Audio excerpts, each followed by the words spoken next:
Praise the Lord for this evening. परमेश्वर के नाम को स्तुति हो इस दिन के लिए। Today it is in my heart to share something on the urgency of forgiving others. और आज जिस विषय के बारे में मैं बांटना चाहता हूं, तो लोगों को क्षमा करने के बारे में हमने जो जल्दी दिखानी चाहिए या जो तत्परता हमारी होनी चाहिए। I was thinking, whenever we have a heart to obey the commandments of the Lord, in return we reap the blessing out of it. और मैं सोच रहा था, जब कभी हमारे पास एक ऐसा हृदय होता है कि हम परमेश्वर की आज्ञा मानना चाहते हैं, तो उस आज्ञा मानने की वजह से जो आशीष प्राप्त होती है, वो आशीष हम जरूर पाते हैं। Whenever we obey, the word of God set us free and we are able to live in liberty. जब कभी हम आज्ञा मानते हैं, तो परमेश्वर का वचन हमें छुटकारा देता है और हम बड़े छुटकारे के साथ जीवन जी सकते हैं। And forgiving others is also such a matter. When we obey, in return we can see how we enjoy the benefit out of it. और लोगों को क्षमा करना भी ऐसा ही एक विषय है। जब हम लोगों को क्षमा करते हैं, तो उसमें से हम भी एक आशीष पाते हैं या उसका आनंद हम ले सकते हैं। Recently I was hearing one secular doctor was telling. और हाल ही में मैं एक डॉक्टर के बारे में, जो मसीही नहीं है, ऐसे एक डॉक्टर के बारे में मैं सुन रहा था। So he was saying the reason for many sickness is bitterness inside. और वो डॉक्टर कह रहे थे कि हमारे शरीर के अंदर कई बीमारियों की जो जड़ है या जो कारण है, वो है हमारे अंदर एक कटुता या क्षमा नहीं करना।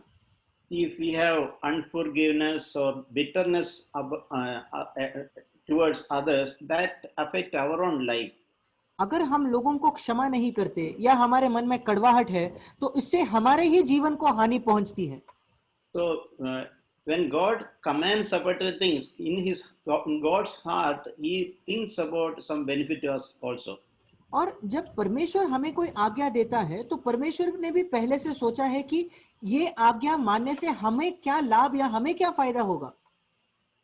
Some time back, I heard one brother was telling about his experience.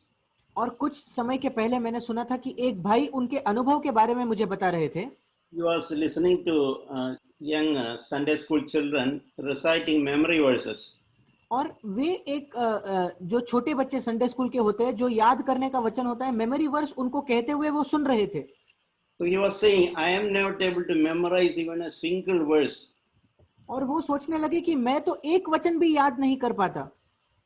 But he was saying, but I am able to remember some evil things others did to me some 20 years before.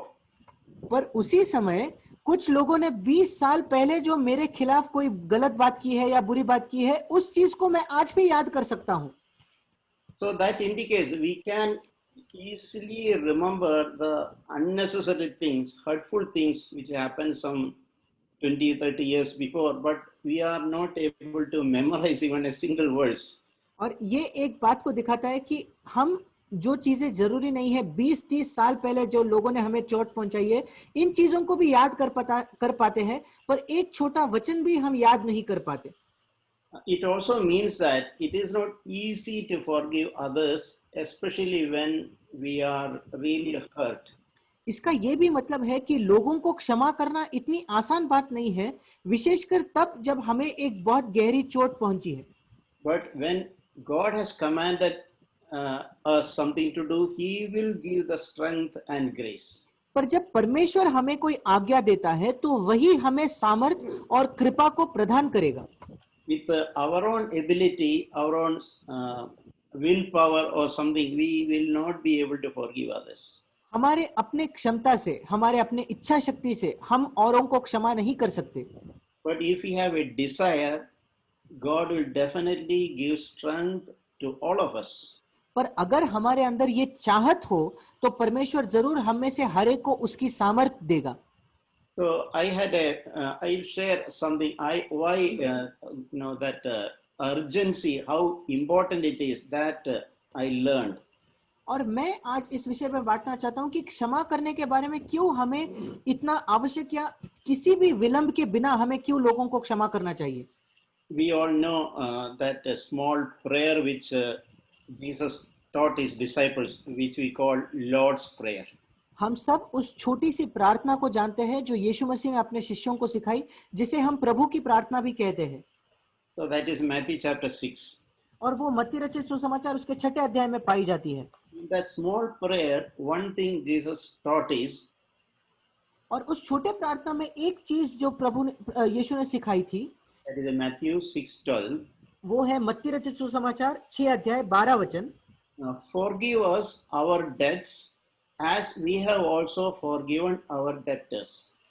और यहाँ लिखा है कि और जिस प्रकार हमने अपने अपराधियों को क्षमा किया है, वैसे ही तू भी हमारे अपराधों को क्षमा कर।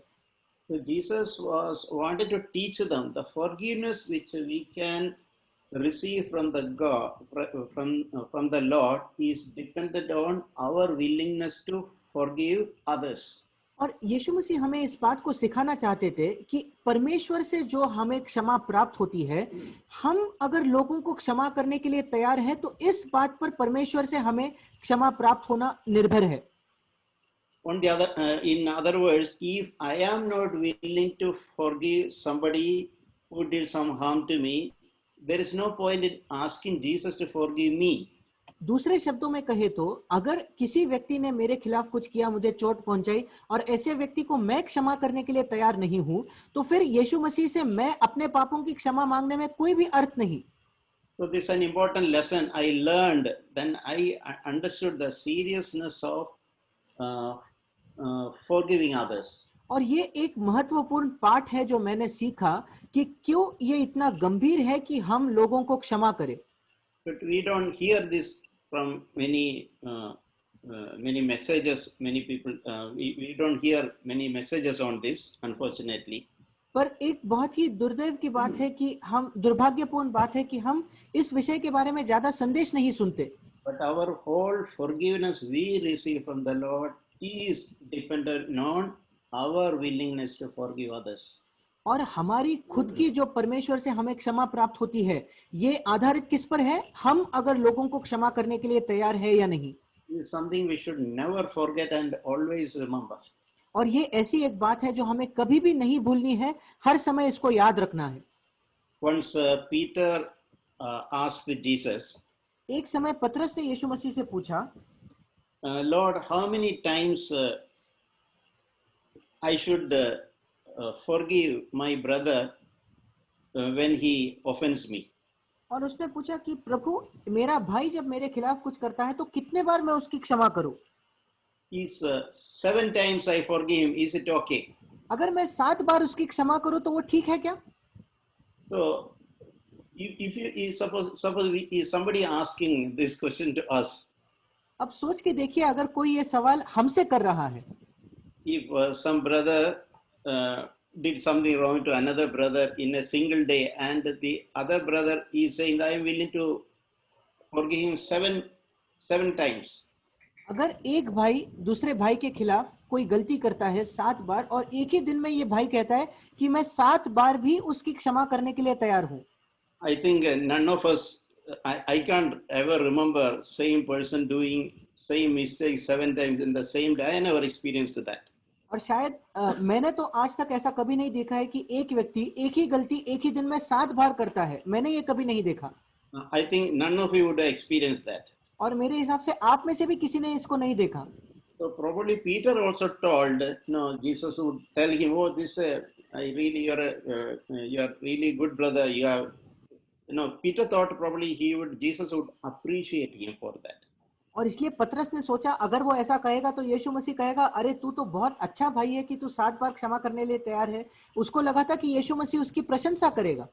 So Jesus did not appreciate him, but Jesus said, I say to you, not 7 times, but up to 70 times 7. पर यीशु मसीह का प्रति उत्तर ऐसा नहीं था। यीशु मसीह ने कहा, मैं तुझसे कहता हूं 7 बार नहीं, वरन 70 से 7 बार गुन के तुझे उसे क्षमा करना है। That means it's unlimited. It is infinite time. There is no upper limit. इसका मतलब असीमित समय तुमको उसको क्षमा करना है। इसके ऊपर कोई रोक नहीं है कि तुम इतने ही बार क्षमा करोगे। So we can never say if we have forgiven a brother 7 times in a single day for the same sin, and we cannot claim that I have done something great. और इसलिए अगर हम किसी भाई को 7 बार एक दिन में क्षमा करते हैं तो हमें ये नहीं सोचना है कि हमने कोई बड़ी बात कर दी है। The Lord's expectation from us is that we should be willing to forgive others infinite times. परमेश्वर हमसे ये इच्छा रखता है कि हम औरों को असीमित समय कई कई बार क्षमा करें। So in the same chapter, Matthew chapter 18, Jesus taught disciples some important things. और उसी अध्याय मत्ती 18 में यीशु मसीह ने शिष्यों को कुछ जरूरी बातों को सिखाया। Matthew 18:23 onwards. और मत्ती 18:23 वचन से आगे He told something like a story. और यीशु मसीह ने एक कहानी के स्वरूप में कुछ कहा। He said there was one king wished to settle accounts with his slaves. और यीशु मसीह ने कहा कि एक राजा था जो अपने दासों का लेखा लेना चाहता था। And he started calling all his slaves who owed money to him. और वो एक एक व्यक्ति को, उसके दास को बुलाने लगा जो उसके कर्जदार थे। So in that process, he called one slave who owed 10,000 talents to him. और फिर उस राजा ने एक ऐसे दास को बुलाया जो 10,000 तोड़े का कर्जदार था। That was a huge money. ये एक बहुत बड़ी रकम थी। I read somewhere that it is 1 or 2 years of hard work money. और मैंने कहीं ऐसा पढ़ा है कि 10,000 तोड़े मतलब 1-2 साल की कड़ी मेहनत से जुटाया हुआ पैसा। But the slave had no money to repay with him. पर ये जो दास था इसके पास कोई भी पैसा नहीं था ये कर्जा चुकाने के लिए। So the king said, as you don't have the money, I will sell you along with your wife and children, and so that the debt can be repaid. और फिर उस राजा ने कहा अगर तेरे पास पैसा नहीं है तो मैं तुझे और तेरी पत्नी और बाल बच्चे समेत जो कुछ तेरा है सब कुछ बेच देता हूँ ताकि वो कर्जा तू चुका सके। But the slave fell flat in front of the king and pleaded, please have patience with me and I will repay you everything. पर वो दास उसके सामने गिरकर उसको प्रणाम करके उससे दया मांगता है कि हे स्वामी धीरज धर, मैं सब कुछ भर दूंगा। So that expression which is written is, have patience with me and I will repay you everything. और वहां एक वाक्य लिखा है कि मेरे साथ धीरज धर, मैं सब कुछ भर दूंगा। So we can understand somebody has done something wrong to us. और हम समझ सकते हैं कि ऐसा कोई किसी व्यक्ति ने हमारे खिलाफ कुछ गलत किया है। In a way, that person, when he realized, he is pleading us in the same way. Please, brother, please, daddy, please, mommy, please have patience with me. और इसी प्रकार जब उस व्यक्ति को अपनी गलती का एहसास होता है तो वो हमसे आकर भी इसी प्रकार दया मांगता है कि मेरे साथ धीरज धरे, मेरे पिताजी, पापा, मम्मी, मेरे भाई बहन मेरे साथ धीरज धरे। So we can see the response of that king. और ये सुनने के बाद उस राजा का प्रत्युत्तर हम देखते हैं।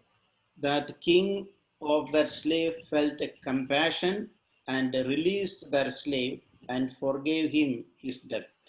तब उस दास के स्वामी ने तरस खाकर उसे छोड़ दिया और उसका कर्ज भी क्षमा कर दिया। So that's a wonderful thing he did, even though it was a huge amount of money. As the slave cried to requesting for patience, he had compassion and he released him. और ये एक बहुत अद्भुत बात उस राजा ने की थी। यद्यपि एक बहुत बड़ा कर्जा था पर जैसे ये दास उससे दया मांग रहा था तो उसने उस पर तरस खाकर उसे छोड़ दिया, उसका कर्जा माफ कर दिया। So this slave went out happily out of the palace. और ये जो दास था ये खुशी खुशी उस राजमहल से बाहर चला जाता है। And on the way he found one of his friends who was owing him some 100 denarii, some small amount. और बाहर जाते जाते उसको रास्ते में उसका एक मित्र मिलता है जिसने इस व्यक्ति से सिर्फ 100 दिनार, इसका मतलब बहुत छोटी रकम का कर्जा लिया था। We can realize the situation. He is coming after having released of the debt of a huge amount of 10,000 talents. और हम इस घटना को समझ सकते हैं। ये व्यक्ति ऐसी परिस्थिति से बाहर आ रहा है कि अभी अभी उसको एक बहुत बड़ा कर्जा 10,000 तोड़ों का कर्जा उसका माफ हो चुका है। Now he is seeing a friend who owed him just small amount, 100 denarii. और अभी वो उसके मित्र को देखता है जो उसका छोटे से रकम का कर्जदार है, मात्र 100 दिनार। And this person is showing such a harshness to that friend who owed him that small amount. और ये व्यक्ति जिस उसके मित्र के प्रति जो उसके बहुत छोटे रकम का कर्जदार था, उसके प्रति बहुत कठोरता से पेश आता है। It's written that he choked his neck and demanded, pay it right now. और यहाँ तो ये भी लिखा है कि उसने उसे पकड़कर उसका गला घोटा और कहा, जो कुछ तुझ पर कर्ज है भर दे। So these are some, if you imagine that situation, somebody catching hold of someone's neck and not allowing even to breathe, and right away you pay money back.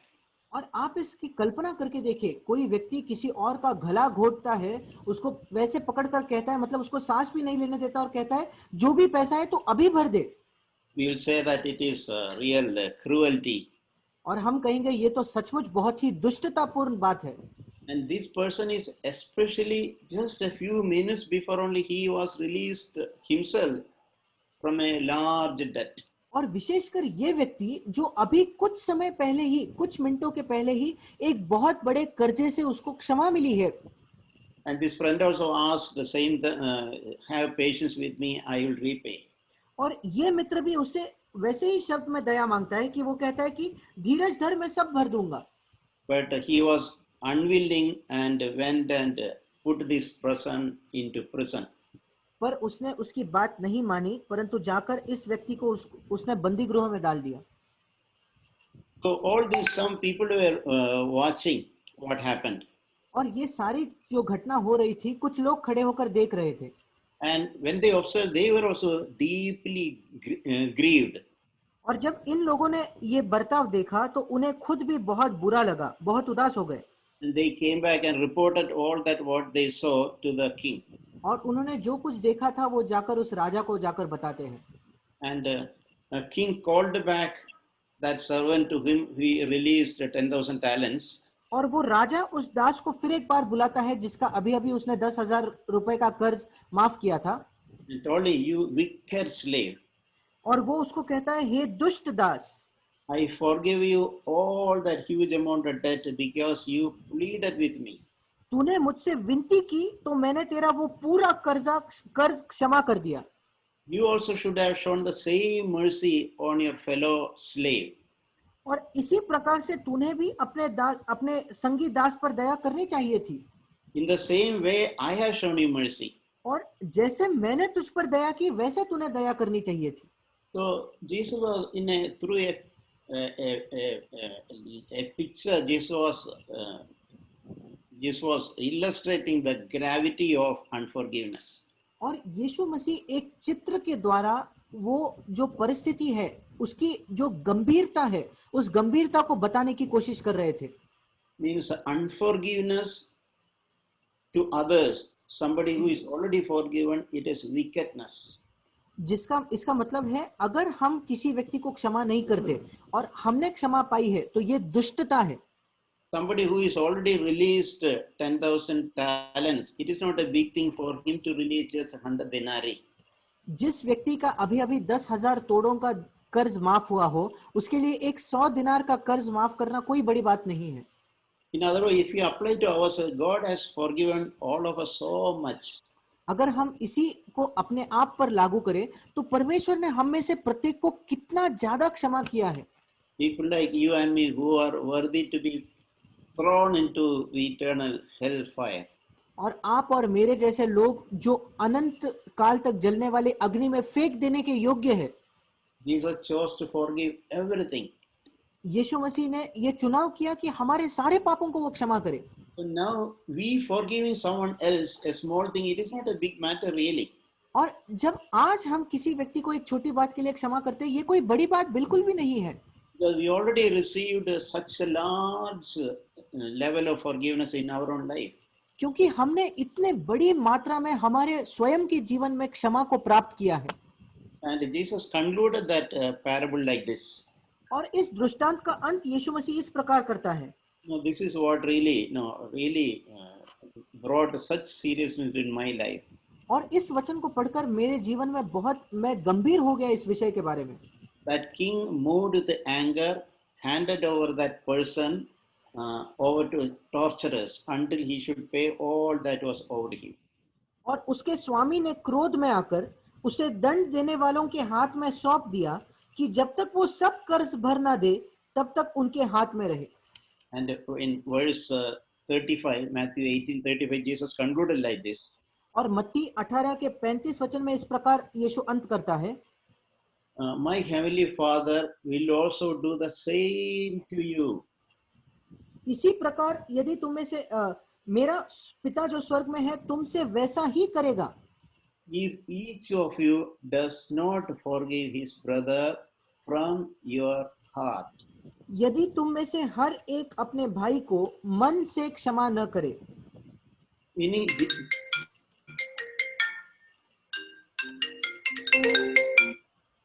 Jesus is telling whatever that king did to that unforgiving servant. इसका मतलब यीशु कह रहा है जो कुछ उस राजा ने उस जिसने क्षमा नहीं की थी उस दास के साथ जो राजा ने किया, What he did is he handed over to torturers until means whole life he spent in prison and he was tortured. उस राजा ने क्या किया, दंड देने वालों या ताड़ना देने वालों के हाथ में इस व्यक्ति को सौंप दिया ताकि उसकी जिंदगी भर वो उस बंदी गृह में पड़ा रहे। So Heavenly Father will also do the same to you if you do not forgive your brother from your heart. और यहाँ लिखा है कि तुम्हारा स्वर्गीय पिता तुम्हारे साथ ऐसा ही करेगा अगर अपने भाई को तुम अपने मन से क्षमा न करो तो। So when I read and meditated this passage, this is how God spoke to me. और जब मैंने इस भाग को पढ़ा था, इन वचनों को पढ़कर उस पर मनन किया तो परमेश्वर ने इस प्रकार मुझसे बात की। I am aware in my own life, my wretched sinful, the magnitude of the Lord's forgiveness in my life. और मैं अपने जीवन के बारे में इस बात को समझ चुका हूँ या मैंने देखा है कि परमेश्वर ने कैसी बड़ी मात्रा में मुझे क्षमा किया है। So much forgiveness I received and I am so grateful. परमेश्वर से मैंने इतने बड़े मात्रा पर क्षमा को प्राप्त किया है और उसके लिए मैं बहुत ही आभारी हूँ। But it is on the condition that I forgive others. पर ये सारी क्षमा इस बात पर निर्भर है कि मैं भी औरों को क्षमा करूं। If I am not willing to forgive anybody under the sky from my heart, अगर इस पृथ्वी पर किसी भी व्यक्ति को मैं अपने दिल से क्षमा करने के लिए तैयार नहीं हूं, it means God can take away the forgiveness He already given to me. इसका मतलब है जो क्षमा परमेश्वर ने पहले से ही मुझे दी है उस क्षमा को वो वापस ले सकता है। Because in this parable, what we said is king had originally released, but he put it in afterwards. He put that servant into prison and handed over to torturers. क्योंकि इस दृष्टांत में हम क्या पढ़ते हैं कि जिस व्यक्ति का कर्ज उसने माफ किया था उसी व्यक्ति को फिर से वो बंदी गृह में डालता है ताकि वो कर्ज पूरा भर दे। So from this I really understood the urgency of others. और इसलिए इस वचन से मैंने सीखा कि क्षमा करना कितनी एक बड़ी बात है और कितना जल्दी या तत्परता से हमें उसको करना है।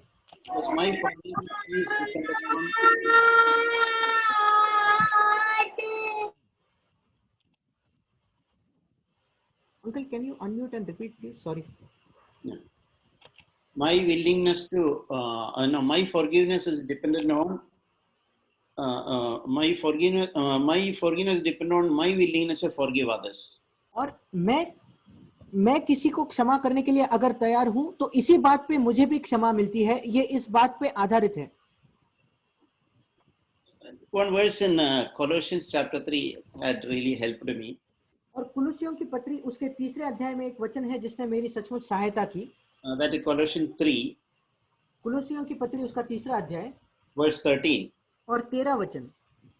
Forgiving each other, whoever has a complaint against anyone, just as the Lord forgave you, so also you should forgive.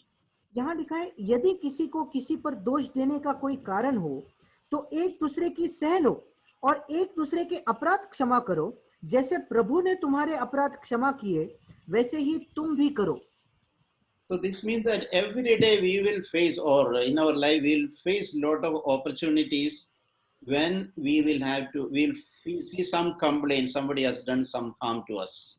इसका मतलब हमारे जीवन में दिन प्रतिदिन हर एक दिन हमें ऐसे कई मौके आएंगे जब हमारे दिल में किसी व्यक्ति के बारे में कोई ऐसी तकरार होती है कि इसने मेरे खिलाफ ऐसा कुछ किया है. It can happen, our wife can speak something which hurt us, ऐसा हो सकता है कि हमारी पत्नी ऐसा कुछ कहती है जिससे हमें बहुत बुरा लगता है, or husband by saying something can hurt the wife. या पति ऐसा कुछ कह सकता है जिससे पत्नी को बहुत बुरा लग सकता है. So what we have to do, we have to forgive. फिर हमें क्या करना है? हमें क्षमा करना है. It can happen in the fellowship. और ये एक सहभागिता के अंदर भी हो सकता है. As nobody is perfect, some imperfect behavior we can expect from human beings.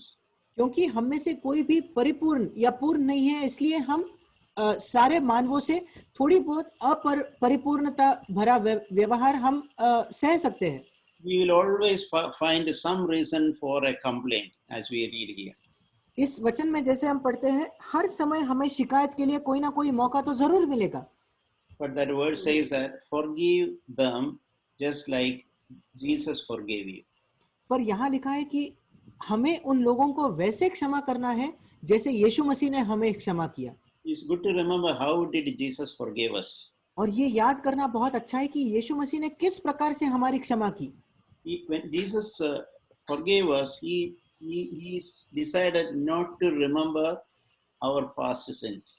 जब यीशु मसीह ने हमारी क्षमा की तो उसने ये निश्चित किया, ये तय किया कि हमारे पिछले पाप या भूतकाल के पाप वो याद नहीं करेगा. We may be, I have seen people saying that by word they say, I forgive you. मैंने ये देखा है कि लोग अपने शब्दों से तो कहते हैं कि मैं तुम्हें क्षमा करता हूँ. But after 1 week, that person will again remind something which he has forgiven. No, 1 month before you did that. पर कुछ समय बाद, एक हफ्ते बाद वो व्यक्ति एक हफ्ते बाद या एक महीने बाद कहता है, उसको तुरंत याद आता है कि हाँ, 1 महीने पहले तो तुमने ये किया था. That means even though we say I have forgiven, इसका मतलब यद्यपि हम कहते हैं कि मैंने क्षमा की है, it does not happen from the heart. ये क्षमा हमारे दिल से हम नहीं करते. And that is why we again bring that to our mind. और बार बार इन चीजों को हम याद करते हैं. But the way Jesus forgave us is that he chose not to remember our trespasses. पर जिस प्रकार यीशु ने हमारी क्षमा की थी, वो ये था कि उसने हमारे अपराधों को याद नहीं करता. वो We may not forget what our memory can remember things right from our childhood. हाँ, हम लोगों ने जो हमारे खिलाफ किया है उन चीजों को हम भूल नहीं सकते. हमारे बचपन से सारी चीजें हमारे याददाश्त की वजह से वापस आ सकती है. We cannot erase that from our mind. हमारे याददाश्त से किसी बात को हम मिटा नहीं सकते. That includes the wrong things which others have done to us. जो गलत चीजें भी लोगों ने हमारे खिलाफ की हैं, उनको भी हम वैसे भूल नहीं सकते. Meaning, even though we have forgiven others, it can remain in our memory. इसका मतलब भले ही हमने लोगों को क्षमा किया हो, उसके बावजूद हमारे यादों में वो बात रह जाती है. But we don't need to bring it to our mind again and think with negative feelings. पर जो बात हमारे यादों में है, उसको वापस याद करके नकारात्मक विचारों के साथ उस घटना को याद करना, हमें इसकी कोई जरूरत नहीं. I remember some years before, when every year end comes, December 31st comes. मुझे याद है कुछ सालों पहले जब कभी साल का आखिरी दिन आता था, 31 दिसंबर. I will decide like this. No, anyway, this is December 2019. So I don't want to carry forward all the wrong thing which others had done into the next year. और मैं कई बार सोचता था कि मान लो आज दिसंबर 31 2019 है, तो अगले साल में मैं इन सारी चीजों को लेकर नहीं जाना चाहता. मैं इन चीजों को याद नहीं करना चाहता जो लोगों ने मेरे खिलाफ की है. I used to feel happy about it, as if I am doing something great. और फिर मुझे इस बात की बहुत खुशी होती थी और मुझे लगता था कि मैं बहुत बड़ा काम कर रहा हूँ. Because 1 year's wrong thing or people have done entire year, I am not carrying forward to the next year. क्योंकि एक पूरे साल भर जो लोगों ने मेरे खिलाफ किया है, मैं उसको भूलकर अगले साल तक उन चीजों को नहीं लेके जा रहा. But when I thought about it, I felt so ashamed. For 1 year I am waiting to release somebody. पर फिर जब मैंने इसके बारे में सोचकर देखा तो मुझे खुद की इतनी शर्म आई कि 1 साल तक मैं रुका हूं किसी को छुटकारा देने के पहले, I should be forgiving immediately. और मुझे तो तुरंत लोगों को क्षमा करना है. So it was a process. Then over a period of some time, God brought me to a position. और ये एक प्रक्रिया थी. थोड़े थोड़े समय के बाद परमेश्वर ने मुझे एक ऐसे जगह लाया जहां मैं तुरंत लोगों को क्षमा कर सका. Every day when I think, I can say that there is nobody under the sky with whom I have some problem to forgive. और अभी मैं हर दिन इस बात को कह सकता हूं कि इस आकाश के नीचे ऐसा कोई भी व्यक्ति नहीं है जिसको मुझे क्षमा करना है. It's not that others have not done wrong to me, इसका ये मतलब नहीं कि लोगों ने मेरे खिलाफ कुछ गलत नहीं किया, but Lord taught me the necessity of forgiving them. पर प्रभु ने मुझे इस बात की मुझे ये बात सिखाई कि उनको क्षमा करना जरूरी है. And also gave the grace and strength to forgive them. और प्रभु ने मुझे अनुग्रह और सामर्थ दिया ताकि मैं उनकी क्षमा करूं. So I cannot take any credit for that. और इसलिए इस बात के लिए मैं कोई भी श्रेय नहीं ले सकता. But I can joyfully say now that any time, any point that I can, God gave the confidence that there is nobody for whom I am unwilling to forgive. पर अब इस बात को मैं बहुत ही हियाव के साथ कह सकता हूं कि किसी भी दिन किसी भी समय ऐसा कोई भी व्यक्ति नहीं है जिसको मैं क्षमा करने के लिए तैयार नहीं हूं. Many bad things which others had done to me, I may be able to remember. कई बुरी चीजें जो लोगों ने मेरे खिलाफ की है शायद मैं उनको मैं याद कर सकता हूं. But when I remember, but there is no negative feel, there is no bitterness attached with that. और जब कभी मुझे ऐसी कोई चीज याद आती है कि किसी व्यक्ति ने मेरे खिलाफ कुछ बुरा किया है तो आज मेरे मन में कोई भी कड़वाहट या एक नकारात्मक विचार नहीं आता. Those incidents of others doing harm or bad things to me, I can remember, but I know that I have forgiven them from my heart. So even I can speak about it with a smile. और मैं उस घटना को भले ही याद कर सकता हूं जब किसी व्यक्ति ने मुझे चोट पहुंचाई थी या मेरे खिलाफ कुछ किया था, पर आज क्योंकि मेरे मन में कोई कड़वाहट नहीं है मैं मुस्कुराकर भी उस चीज को याद कर सकता हूं. So God can give us all grace to forgive anybody who has done any offense to us. और प्रभु हम सबको ये कृपा दे सकता है कि हम हर एक व्यक्ति को, किसी भी व्यक्ति को क्षमा कर सके जिसने कोई भी चीज हमारे खिलाफ की हो. When Jesus was crucified, जब यीशु मसीह क्रूस पर था, he was crucified in between two thieves. यीशु मसीह को दो चोरों के बीच में क्रूसित किया गया था. It was such a humiliating thing. ये बहुत ही एक शर्मनाक बात थी.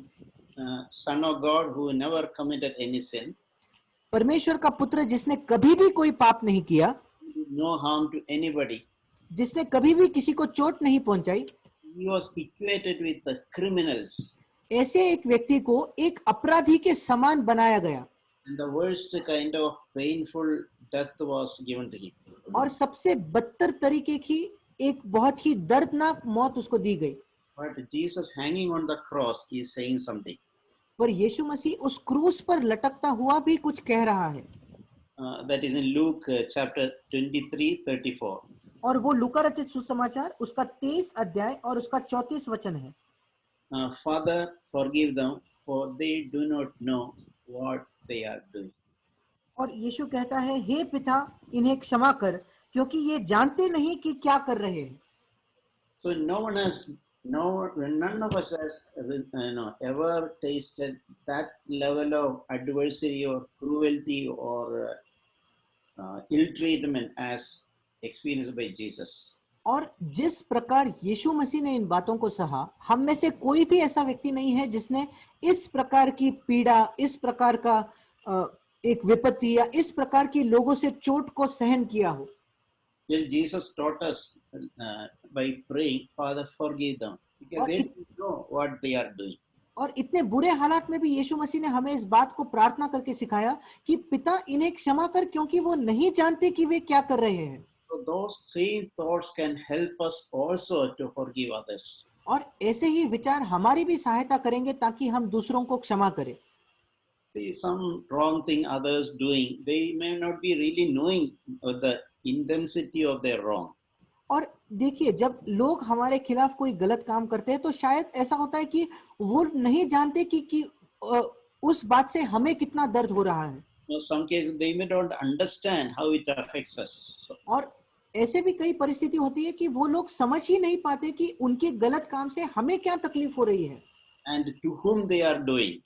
और वो किसके खिलाफ इस बात को कर रहे हैं ये भी वे समझ नहीं पाते। We can also make from our heart can forgive them and even ask God to forgive them.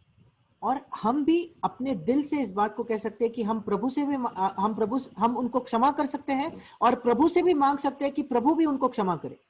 The Lord taught me something, another step in the matter of forgiveness. और क्षमा करने के बारे में एक और चीज भी परमेश्वर ने मुझे सिखाई, I was so happy to learn that lesson. और ये पाठ भी सीखने के लिए मैं बहुत खुश था। Something I was thinking, something in the Bible, Jesus told you somebody is asking you to go 1 mile, you go 1 more mile, second mile. और यीशु मसीह ने, बाइबल में हम पढ़ते हैं कि यीशु मसीह ने कहा था, अगर कोई तुम्हें कहे कि मेरे साथ 1 मील चलो तो तुम उसके साथ 1 और मील, मतलब दूसरा मील भी चल जाएंगे। In another place, in Romans 8 is written that God wants us to be more than conquerors. और रोमियो 8 में लिखा है कि ये परमेश्वर चाहता है कि हम विजय से भी ज्यादा महाविजयी बनकर चले। Yeah. Meaning it is something beyond just that minimum. इसका मतलब हमको जो सबसे कम चीज की आवश्यकता है उससे कई ज्यादा बढ़कर परमेश्वर हमसे चाहता है। In the forgiveness also, God can take us, not just be satisfied, okay, I have forgiven. God can take us to another level. और क्षमा करने के विषय में भी हम सिर्फ इस बात से खुश न हो कि हाँ मैंने लोगों को क्षमा की है, पर परमेश्वर हमको एक और कदम की ओर भी ले जा सकता है। A few places I just, one is in the case of Joseph. दो घटनाएं हैं। एक तो है यूसुफ के जीवन के बारे में। In Genesis chapter 50, it's written about Joseph. उत्पत्ति के 50 अध्याय में यूसुफ के बारे में ऐसा लिखा है, When their father died, जब उनके पिता की मृत्यु होती है, Joseph's brothers remembered all the evil things they did to Joseph. और यूसुफ के जो भाई थे उन्होंने जो उसके खिलाफ जो बुरी बातें की थी उन सारी बातों को उनको याद आया। And now that father died, they feared that Joseph may revenge us. और अभी जब उनके पिता की मृत्यु हो चुकी थी उन्हें लगा कि अब यूसुफ इस बात का बदला लेगा। So it is interesting how Joseph responded to them. और ये बहुत ही एक दिलचस्पी की बात है कि हम देखें कि यूसुफ ने किस प्रकार उनको उत्तर दिया। He said that when those brothers came to him and pleaded for forgiveness, और यहाँ लिखा है कि जब उसके भाई उसके पास आकर उससे क्षमा मांगते हैं, he did not even want to hear brothers coming and asking forgiveness. और वो ये भी नहीं चाहता था कि उसके भाई आकर उससे क्षमा मांगे। He says that when they word that Joseph wept. और यहाँ लिखा है कि ऐसे शब्द सुनकर यूसुफ ने विलाप किया। And he also said, why are you asking me forgiveness? I am not in the place of God. और यहाँ लिखा है यूसुफ रो पड़ा और वो ये भी कहता है, क्या मैं परमेश्वर की जगह पर हूँ, तुम क्यों मुझसे क्षमा मांगते हो? Even though the brothers did so much evil, Joseph was not waiting they should come and ask me forgiveness. He was not expecting that at all. और यहाँ हम देखते हैं कि यूसुफ के खिलाफ उसके भाइयों ने इतना कुछ बुरा किया था, इसके बावजूद यूसुफ इंतजार नहीं कर रहा था कि कब मेरे भाई आकर मुझसे क्षमा मांगेंगे। So he had already forgiven them and released them totally. Yusuf ने पहले ही उन्हें क्षमा करके उनको छुटकारा दे दिया था। But he was able to talk about whatever happened. पर उसी समय जो कुछ हो गया, जो कुछ बीत गया था, उसके बारे में यूसुफ बात भी कर सकता था। In Genesis 50 verse 20, उत्पत्ति उसका 50 उसका 20 वचन, you meant evil against me, यद्यपि तुम लोगों ने मेरे लिए बुराई का विचार किया था, but God meant it for good. परंतु परमेश्वर ने उसी बात में भलाई का विचार किया। But so meaning Joseph is remembering all the evil his brothers had done to him. इसका मतलब उसके भाइयों ने उसके खिलाफ जो बुराई की है, उस सारे बुराई को यूसुफ याद तो कर रहा है। Even though he had forgiven, he can remember that if he wanted. यद्यपि उसने उसके भाइयों को पूरी तरीके से क्षमा किया था, फिर भी अगर वो चाहे तो उन घटनाओं को वो याद भी कर सकता था। But he understood that God had even changed that evil into good. पर यूसुफ ने इस बात को भी समझा कि उस बुराई को भी परमेश्वर ने उसमें से एक भलाई को उत्पन्न किया था। And then in verse 21, we read Joseph comforted them and spoke kindly to them. और हम 21 वचन में ये भी पढ़ते हैं कि यूसुफ ने उनको समझा बुझाकर शांति दी। So, this is what I meant by the second mile experience. और यही तो मैं कहता हूं, दूसरा मील का जो अनुभव है वो यही है। Here, people who did a lot of evil to him, to those people, Joseph is comforting. जिन लोगों ने यूसुफ के खिलाफ इतनी बुराई की, ऐसे लोगों का यूसुफ जाकर सांत्वना करता है। He is saying something like putting their hand around their shoulders. मानो वो अपने हाथों को उनके कंधों पर रखकर ये सब कह रहा है। It's okay, brothers. वो कह रहा है ठीक है भाइयों, कोई बात नहीं। Don't worry about it. Sorry uncle, Don't worry about it. कोई चिंता नहीं करना, It all happened to us. ये हम में से हर एक के साथ होता है।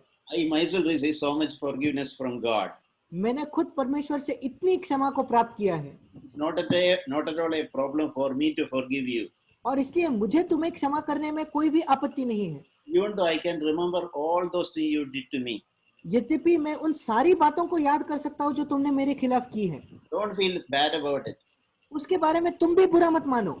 Neither he comforted them इस प्रकार यूसुफ ने उन्हें सांत्वना दिया and spoke kindly to them.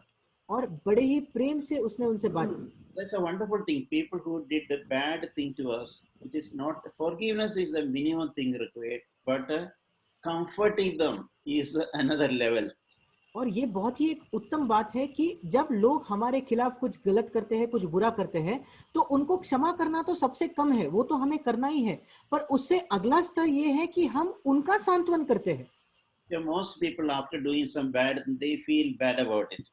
कई लोग जब खुद कोई बुरा काम करते हैं तो उन्हें भी उनके दिल में उस बारे में बुरा लगता है, They need some comfort instead of condemnation. और इसलिए उन पर दोष लगाने के बजाय उनको भी सांत्वना की जरूरत है। So I'll just read one more verse and close. एक और वचन पढ़कर मैं अंत करूंगा। In 2 Corinthians chapter 2, दूसरा कुरिन्ती उसका दूसरा अध्याय। one person committed some very serious sin, एक व्यक्ति था जिसने बहुत ही गंभीर पाप किया था, and he was expelled from the church. और इस व्यक्ति को कलीसिया से बाहर निकाल दिया गया था। But it appears later that person thoroughly repented और वो जो व्यक्ति है उसने बाद में पूरी तरीके से मन फिराया and pleaded forgiveness and restoration. और उसने क्षमा मांगी और वापस वो जुड़ना चाहता था। So in that context, Paul is telling the believers in Corinthians. और इस पृष्ठभूमि में पौलुस उन कुरिन्थियों के विश्वासियों से कह रहा है। 2 Corinthians chapter 2 verse 7. दूसरा कुरिन्थियों उसका दूसरा अध्याय और 7 वचन। Paul is telling you should forgive and comfort him. और यहाँ लिखा है, पौलुस कहता है इसलिए इसे भला यह है कि उसका अपराध क्षमा करो और शांति दो या सांत्वना दो। Otherwise, such that man might be overwhelmed by excessive sorrow. ऐसा न हो कि ऐसा मनुष्य बहुत उदासी में डूब जाए। So Paul is encouraging him not only to forgive, but go to the second mile and even comfort him. और पौलुस उन विश्वासियों को क्या कह रहा है, सिर्फ उनको क्षमा करो ये नहीं, उससे आगे जाके दूसरा मील चलकर उसको सांत्वना दो। Just like Joseph comforted his brothers. जिस प्रकार यूसुफ ने उसके भाइयों को सांत्वना दिया। And in verse 8, और 8वें वचन में, I urge you to reaffirm your love for him. और यहाँ लिखा है इस कारण मैं तुमसे विनती करता हूँ कि उसको अपने प्रेम का प्रमाण दो। A person who did a lot of evil, एक ऐसा व्यक्ति जिसने तुम्हारे खिलाफ बहुत बुराई की है, when he is repented and forgiven, जब वो पश्चाताप करे और उसको क्षमा प्राप्त हो, Paul is now telling, now you reaffirm your love to him. अब जब तुमने उसे क्षमा किया है तो अपने प्रेम का उसको प्रमाण दो या उसको वापस इस बात का एहसास दिलाओ कि तुम उससे प्रेम करते हो। May God help all of us और परमेश्वर हम सबों की सहायता करे to every day दिन प्रतिदिन to live in such a confidence to say that I had nobody under the anyone living in the face of the earth, I have forgiven everyone. और हर दिन हम इस हियाव के साथ, इस हिम्मत के साथ इस बात को कह सके कि इस पृथ्वी पे ऐसा कोई व्यक्ति नहीं है, क्योंकि मैंने हर एक व्यक्ति को क्षमा कर दिया है। And in turn, we can live a happy life. और अगर हम ऐसा करें तो हम एक बहुत ही खुशहाल और आनंदी जीवन जी सकते हैं। Amen. आमीन।